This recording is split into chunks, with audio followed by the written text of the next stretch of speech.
Sindicato dos Trabalhadores Rodoviários de Santos e Região. Oferece aos seus associados assistência médica e odontológica, assistência jurídica e entretenimento. Associe-se. Avenida Conselheiro Nébias, 262, Vila Matias, Santos. Telefone 3228-9200.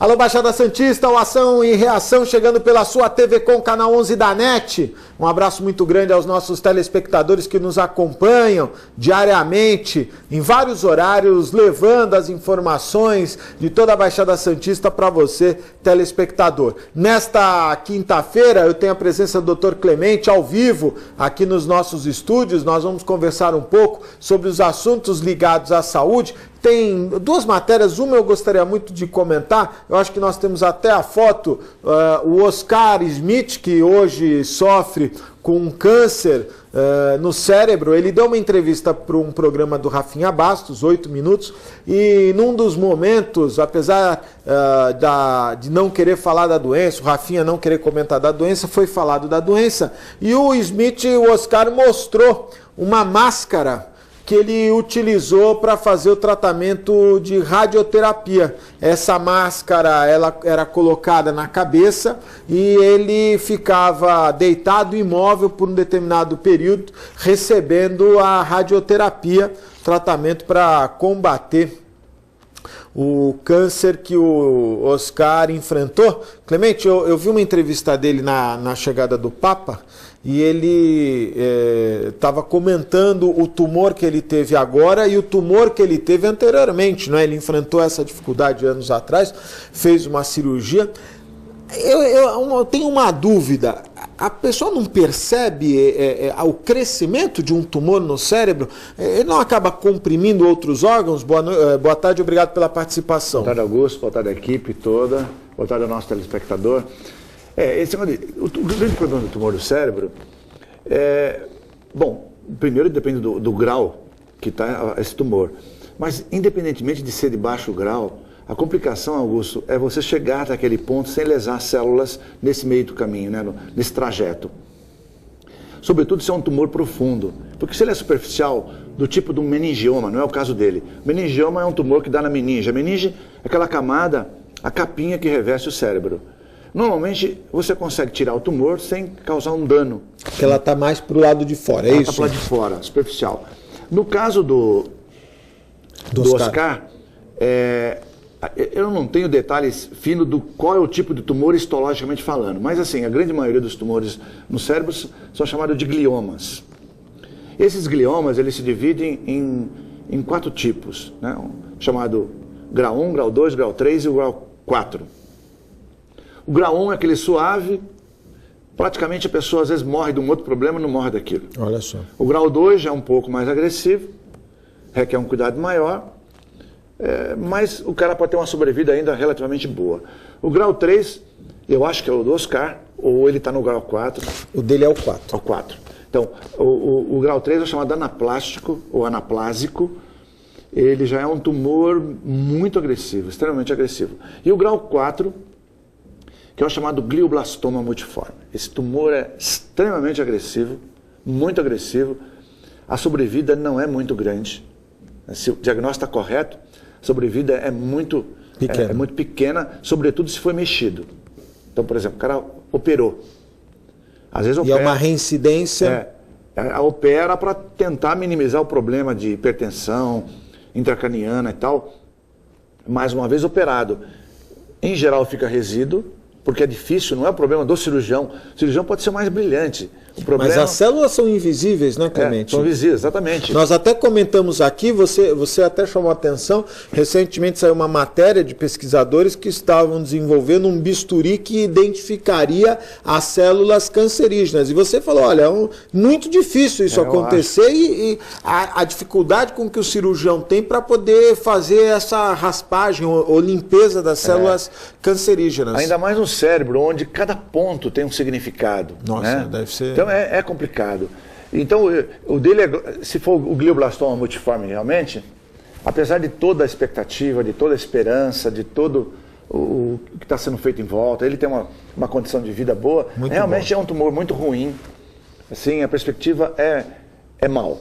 Eu conheci uma pessoa que, aliás, eu até questionei, não posso citar o nome, nem nada claro, e eu até questionei esse diagnóstico, porque ela durou bastante tempo entre o diagnóstico, está viva, mas deve ter feito acho que deve fazer uns 6 a 8 anos que ela teve esse diagnóstico. No cérebro. No cérebro. E ela está viva. Eu realmente acho difícil que seja um glioblastoma, mas de qualquer forma, alguém deu esse diagnóstico, foi o único caso. No restante, o grau 3 e o grau 4 são muito ruins, especialmente o grau 4. Ele costuma ser grande, ele cresce rápido. Quando mexe, cresce mais rápido. Agora, ainda. o Clemente... Ele metastiza às vezes, né? Isso que eu ia comentar com você. O que eu observo, invariavelmente, quando a gente trata de pessoas que tiveram um caso de câncer, enfim, o grande medo é a metástase, não é? Quer dizer, outros órgãos serem atingidos. E às vezes órgãos mais importantes. Por exemplo, o pulmão. É comum, e outro dia uma pessoa que comentou comigo que teve um câncer na região intestinal e que, quando foi ver, estava no pulmão, morreu do câncer do pulmão e não do câncer do intestino. Mas nesse caso, Augusto, mesmo sem metástase, a lesão é tão agressiva no cérebro e ela cresce de uma forma tão rápida que ele acaba morrendo mesmo com o tumor localizado no cérebro, que é a grande maioria. Entre o diagnóstico e a pessoa, a sobrevida é muito pequena. Quer dizer, olha, nós tivemos um caso no início desse ano, né, que acabou falecendo agora, o Benito Gonzalez, que era secretário em Cubatão. Benito é uma pessoa muito inteligente, diagnosticou um câncer em fevereiro, morreu agora, nesse final de julho. Impressionante, né? Em 5, 6 meses, quer dizer... há o aspecto, algumas pessoas dizem, viu, Clemente, que há o aspecto emocional, não é? Quer dizer, eu vi as entrevistas do Oscar, e o Oscar a todo momento dizendo, isso aí eu já passei, já venci, já superei, me parece que ele está bem convicto na questão emocional, mas é comum você perceber pessoas que são diagnosticadas de câncer e que se entregam emocionalmente. Já tem estudos para dizer se isso tem um peso ou não, Clemente? Tem um peso importante. Existem casos até, na verdade, esses casos que eu vou falar não era relativo a esse problema cerebral, né? Mas nos Estados Unidos eles pegaram milhares e milhares de pacientes de várias universidades americanas e fizeram um estudo. Aqueles pacientes que já estavam desacreditados. Vai para casa, não tem mais o que fazer e tal, vai morrer em casa. E entre os milhões de vários anos, poucos, não morriam. Por que não morreu? O cara está com metástase, não morreu, e vai lá e sumiu. Sumiu a lesão. Então, esse é um negócio sério. Fantástico. Por que sumiu? E eles fizeram questão de relacionar isso com pessoas que não tinham uma religião assim, não era religião tal coisa, ou foi num centro espírita, ou foi numa igreja, ou foi, enfim, qualquer que seja o tipo de coisa, não. Pegaram pessoas assim. A esmo. E algumas pessoas, então, desse montante aí, sumiu o tumor. E aí vem o negócio. Todos eles, coincidentemente, tinham uma fé grande, independentemente... Em algo, não é? Mas tinha uma fé. Superior, mas tinha uma fé.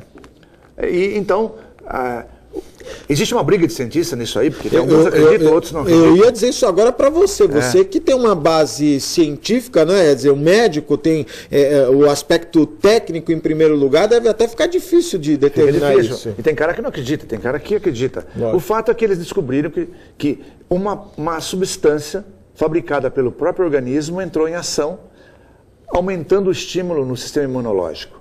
Ou seja, aqui, resumidamente, alguns acreditam que seja da fé, outros não. Mas independente disso, nós temos uma força interior capaz de fazer com que uma substância seja produzida, deram um nome lá, uma sigla para aquela substância, que por sua vez ativa o sistema imunológico e destrói as células cancerosas.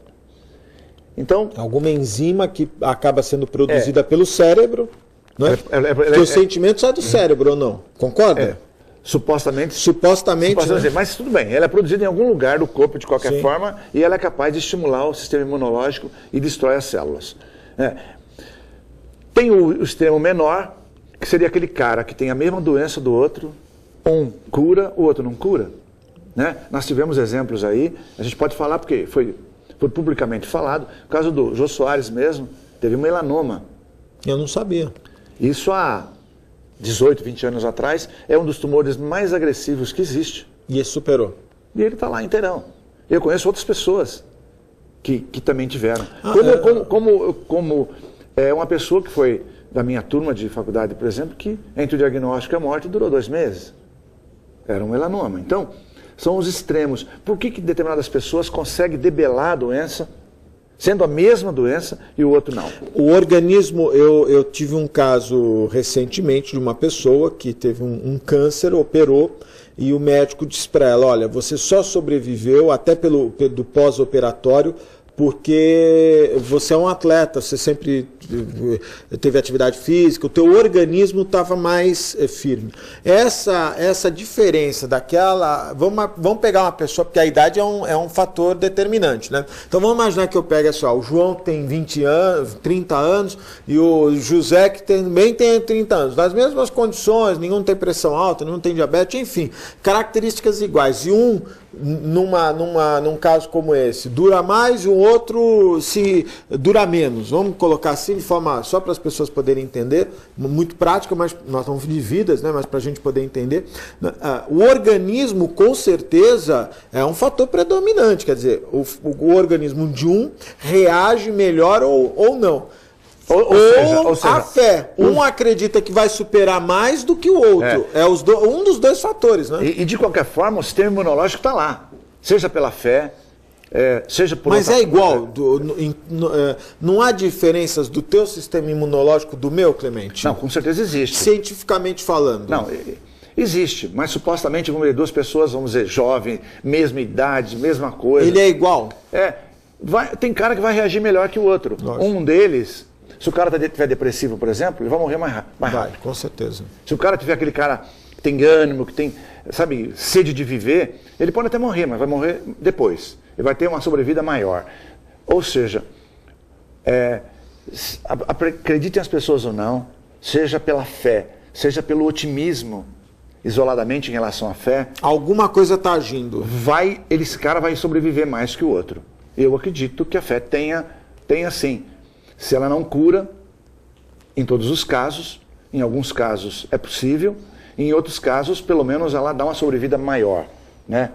Você quer chamar de otimismo? Chama de otimismo. Mas tem pessoas que não só está otimista, ou às vezes ela está neutra, mas ela acredita que uma entidade superior é capaz de mudar aquilo. E por que não? E olha, eu tenho que fazer um intervalo, e pegando o gancho do Clemente, nós não podemos esquecer que 95% da população no mundo acreditam em algo acima do que nós temos na Terra. Né? Seja os hinduístas, que são bilhões, né, na Índia, seja os muçulmanos, os evangélicos, os católicos, os espíritas, né? Mas 95% da população do mundo nasce acreditando em que exista algo. Né? Isso é uma coisa muito curiosa, não é? Não é possível 95% da população, é muitas, né? Nós estamos falando de bilhões e bilhões de pessoas, né? As pessoas acreditam em algo. E esses 5 que dizem que não acreditam, no fundo, dentro de si falam, pelo amor de Deus, né? Quer dizer, no fundo, você encontrar um ateu, será que dá tempo de falar rapidinho? Dá, lógico. Eu conheci uma pessoa, era pequeno ainda, criança, e ele disse que não acreditava em Deus. Aí um dia alguém falou alguma coisa para ele, ele falou assim, graças a Deus, e tirou o chapéu. Ou seja, ele fez uma reverência a Deus, dizendo que não acreditava em Deus. Então, eu ponho um ponto de interrogação com até certeza, nisso. Até nesses 5%. Mas nós vamos fazer um breve intervalo, é muito rápido, fique aí, eu volto já.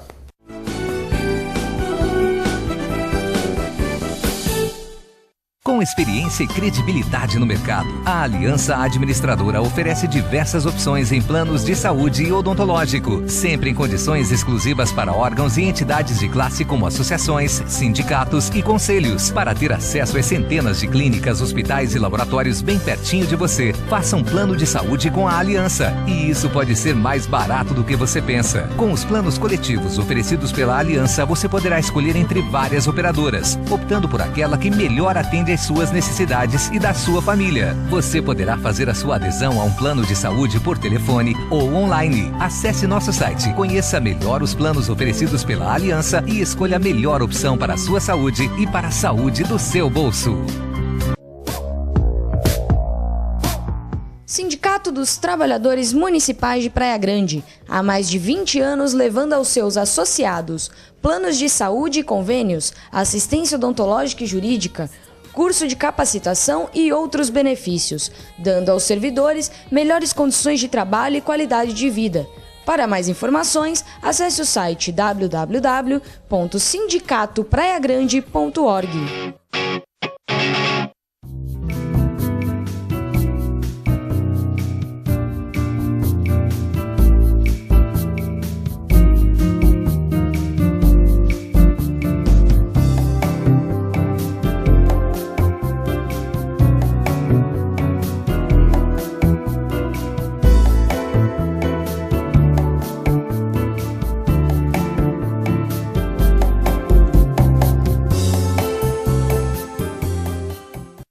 Com o objetivo de atender cada vez melhor, o Plano de Saúde Santa Casa oferece a você e a sua família uma ampla rede de atendimento em Santos, São Vicente, Praia Grande, Cubatão e Guarujá. Além de contar com a melhor equipe médica e multiprofissional do litoral paulista. Plano de Saúde Santa Casa de Santos. O melhor atendimento em plano de saúde. 3226-6200.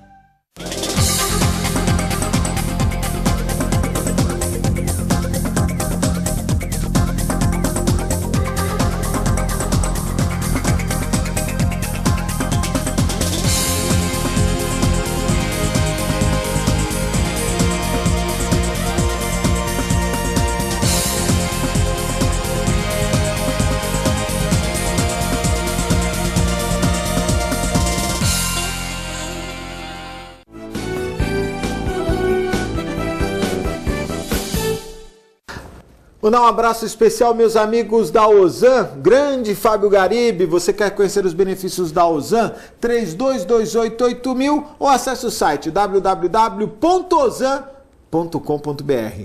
E também os meus amigos do restaurante. Hoje estava um clima fúnebre no restaurante Boqueirão Express Grill com o Nelson. O Nelson estava lá, triste, o São Paulo dele tomou um baile. Mas também, olha, mas o São Paulo se esforçou, viu? Se esforçou. É que realmente não dava. A situação é desproporcional, né? Mas, enfim, restaurante Boqueirão Express Grill. Mandar um abraço, nem vou comentar mais nada de negócio de São Paulo, porque o Corinthians ganhou, né, do Grêmio, então estou numa situação mais privilegiada. Mandar um abraço também aos meus amigos do Incatep. O João, neste momento, está vindo do Panamá com mais novidades dos cursos de qualificação de mão de obra portuária. Incatep, o primeiro e verdadeiro centro de excelência portuária. Estou conversando aqui com o Dr. Clemente. Clemente, um assunto também que chamou a atenção ontem O governo desistiu de estender o curso de medicina em 2 anos, né? O período adicional seria aproveitado na forma de residência no SUS. Nós até comentamos aqui que os alunos que fossem formados em universidade pública deveriam, até por uma forma não de compensação, né? Mas uma forma de contribuição, poderiam estar trabalhando, exercendo esses 2 anos nos hospitais do Estado, né? Mas o governo desistiu desse projeto, tomou muita paulada, né? Tomou. Isso aí vai ter uma dualidade nesse negócio, porque, primeiro, o objetivo era colocar essas pessoas em lugares distintos, em cidades, muitas cidades se candidataram a isso, inclusive na Baixada Santista. É verdade. Né? Programa Mais Médicos. O programa Mais Médicos. E, quer dizer, se ele vai ser obrigado a ir para o SUS, ele vai ter que ir para o SUS como residência, mas para um centro onde tenha orientação. E como é que vai ficar a periferia de qualquer forma? Não vai ter como. Ou então, se esse cara vai para a periferia, quem é o orientador dele no SUS? Como é que ele vai criar solidez no atendimento, ficando numa cidade... conhecimento, não tem conhecimento. Eu até, te interrompendo, eu vi uma entrevista, né, uma coisa que eu não consigo entender, o governo resolveu fazer esse projeto e me parece que não consultou os médicos, né? Nem a federação, nem os sindicatos, os médicos não foram consultados. Alguém no gabinete fez, vamos fazer esse projeto, vai ser muito legal. E aí, quando chegou na classe médica, opa, não é bem assim, você tocou no assunto importante, vai mandar o cara para o interior do São Luís, mas quem é do Maranhão, né, no interior do Maranhão, mas quem vai acompanhar aquele profissional? Ele vai ficar sozinho? Trouxemos aqui uma informação, a Santa Casa de Serra Negra está fechando as portas, está sendo leiloada. Hoje, se a pessoa passar mal em Serra Negra, não tem hospital, ou pelo menos não tem a Santa Casa de lá. A pergunta é, se a Santa Casa de Serra Negra, até pouco tempo atrás, não tinha ultrassom. Hoje dá para um médico fazer um diagnóstico sem um ultrassom? Absolutamente, não dá. Não é? O cara vai com um estetoscópio, né, para auscultar a pessoa, vai com um termômetrozinho ali.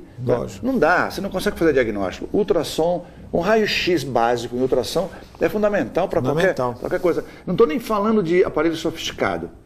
Nós vamos ter uma ressonância numa cidade de 5 mil habitantes, 10 mil habitantes, talvez nem uma tomografia, mas um ultrassom básico, custa pouco, mas você tem que ter gente habilitada. Quem é que vai fazer o ultrassom para o médico? O cara é clínico. Quem é que vai estar lá operando esse ultrassom? E tem esse ultrassom lá? Não tem. Tem o raio-x? Não tem. Como é que ele vai analisar? Se o cara tem um apendicite, por exemplo, se tem uma outra doença que é emergencial, né? um volvo que a gente chama que é uma torção do intestino, né? Ou qualquer tipo de doença grave que você tem que intervir cirurgicamente, como é que você vai fazer? Então, realmente não existe equipamentos na periferia, e até no estado de São Paulo. Isso não é só coisas que a gente não estamos falando de Norte e Nordeste, não. Serra Negra, Serra Negra, que muitos santistas vão para Serra Negra. Mas tem muita cidade do estado de São Paulo que é pequenininha, que não tem nada, não tem recurso nenhum. Mas, Clemente, qual seria uma solução? Por exemplo, eu vejo o governo do estado, me parece ter uma carreta que ela vai andando pelas cidades e as pessoas podem fazer os exames, enfim. Mas eu não sei se isso funciona exatamente como deveria, né? Não tenho esse conhecimento. Mas, na verdade, o que eu fico pensando é que não dá mais para entender um estado como São Paulo, cidades com até 10 mil habitantes, não terem um centro, pelo menos um centro de atendimento equipado. Eu acho que é fundamental, com raio-x, com ultrassom, né, questionar aí a tomografia, mas um ultrassom, um raio-x, uma equipe disciplinar que possa dar suporte. E medicamentos também. E medicamentos, que é o que falta, né? Não tem uma sala cirúrgica decente para você atender... Fazer uma intervenção. Uma intervenção pequena, claro, porque a média e grande vai ser feita num outro centro. Mas assim, ter condição, ter ambulância, ter enfermeiro para conduzir isso. Se não tiver isso, não vai funcionar. Eu diria mais, eu não sou contra, não, que pessoas fiquem no SUS por 2 anos, ou até por 3 anos. Ela fez uma universidade pública. Os que fazem a universidade pública, né? O mais médicos atendem todos os formandos. Pega todos. Eu diria o seguinte, fez universidade pública, como você falou, vai de alguma forma compensar isso. É como se eu não paguei, mas vou lá dar minha contribuição. Mas essa pessoa vai fazer uma especialização e depois, quando estiver habilitada, ela vai para a periferia. E ainda assim, com uma infraestrutura adequada para ele trabalhar. Fora isso, não vai conseguir, esse programa não vai prosperar. O governo já deu para trás. Eu já comentei isso, mas eu vou enfatizar. Para que todos saibam, todo telespectador que esteja nos ouvindo. Uma pessoa que sai do 6º ano da faculdade não tem condição segura de fazer um tratamento médico. Ele pode conseguir fazer algumas coisas mais simples, mas ele não vai conseguir fazer as coisas complicadas. Tipo um infarto de miocárdio, um AVC hemorrágico, AVC isquêmico, parada cardíaca. Ele tem noções, mas ele não é habilitado para fazer isso.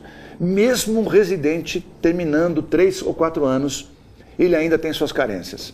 A gente está limitado, na verdade, a vida toda. Então, não dá para botar essa pessoa para trabalhar sem uma supervisão. Não dá. Eu acho que essa foi a grande preocupação. E olha, o Clemente está dizendo essa questão do AVC. Eu tenho certeza absoluta que, lógico, os profissionais, as universidades, as boas universidades tentam formar o profissional, mas como em qualquer atividade, a prática é importante, né? E mais do que a prática com adrenalina. Quer dizer, você fazer a prática num boneco, você fazer a prática, mas dentro de uma unidade hospitalar, com o estresse de que tem uma vida na sua mão, nas suas mãos, é diferente. Você tem que tomar uma decisão, fazer um diagnóstico ali em poucos minutos, a atenção é totalmente diferente. É diferente. É um boneco, se você fizer um erro lá, tá tudo bem. Você não vive essa adrenalina. Agora, você tem razão, falou muito bem. Quer dizer, na hora que você vive o paciente ali, passando mal, você fala, qual é o diagnóstico? É hemorrágico, não é hemorrágico? O que é isso, o que é aquilo? E qual é a conduta? Qual era o medicamento mesmo que eu vou dar? Vai olhar no livro, vai dar tempo de olhar no livro? Ou vai ligar para alguém para perguntar? Não dá. Você tem que ter alguém no hospital que seja eles chamam de staff, o professor e tal, que vai orientar essa pessoa ou essas pessoas, dependendo do número de médicos que tem no local, para que realmente ele possa fazer um bom trabalho. Aí sim a população vai ser assistida. Caso contrário, falar assim, o programa Mais Médicos é interessante, tudo. Ele é interessante no papel, mas não funciona na prática. O governo desistiu em razão disso. Clemente, muito obrigado pela participação. Obrigado, Augusto. Um beijo especial para o nosso telespectador, para toda a equipe. Muito obrigado pela nossa audiência. Nós estamos indo embora, mas voltamos amanhã, às 1h30 da tarde, ao vivo, direto aqui dos estúdios da TV Com. Uma ótima tarde e até amanhã, se Deus quiser, e Ele há de querer. Tchau.